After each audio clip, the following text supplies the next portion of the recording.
ગુજરાતમાં અને દેશમાં જે સરકાર છે એ ગરીબો, ખેડૂતો, શોષિતો, વંચિતો, આદિવાસીઓની સરકાર નથી। એ સરકાર અદાણી અને અંબાણી જેવા મોટા મોટા ઉદ્યોગપતિઓની સરકાર હોવાનું નિવેદન આપતા આમ આદમી પાર્ટીના ધારાસભ્ય ચૈતર વસાવા।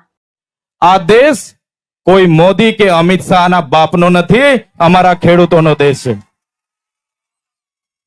જ્યારે આ જગતનો તાત પોતાના પરિવાર સાથે આખું વર્ષ ખેતીમાં કાઢી મહેનત કરે છે, એ ચાહે વરસાદનો દુકાળ હોય, અતિવૃષ્ટિ હોય, અનાવૃષ્ટિ હોય, સૂકો દુકાળ હોય, લીલો દુકાળ હોય, માવઠાનો માર હોય, કમોસમી વરસાદ હોય, ઝેરી સાપ હોય, વન્ય પ્રાણી હોય, એની ચિંતા કર્યા વગર મહેનત કરે છે।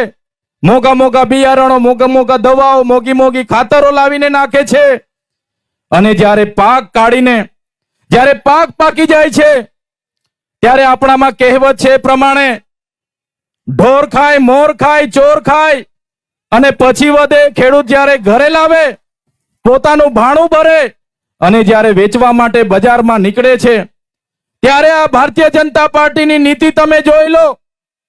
આ ભારતીય જનતા પાર્ટીની સરકારમાં ખેડૂતોને પોતે પકવેલા ભાવ, પોતે પકવેલા પાકના ભાવ નક્કી કરવાનો અધિકાર નથી। ત્યારે આ ઉદ્યોગપતિની સરકારોને આ મંચ પરથી હું કહેવા માંગુ છું, આવનારા દિવસોમાં જગતના તાત આ અમારા ખેડૂતો તમને 2027માં ગુજરાતમાંથી ઉખેડીને ફેંકી દેવાના છે।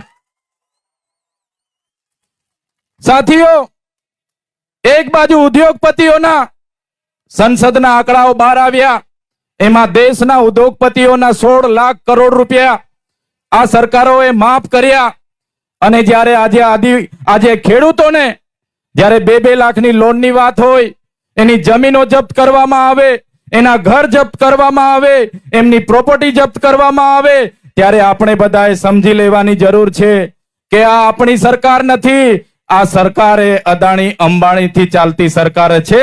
એની સામે આપણે ઉતરવાની તૈયારી બતાવી દેવી પડશે।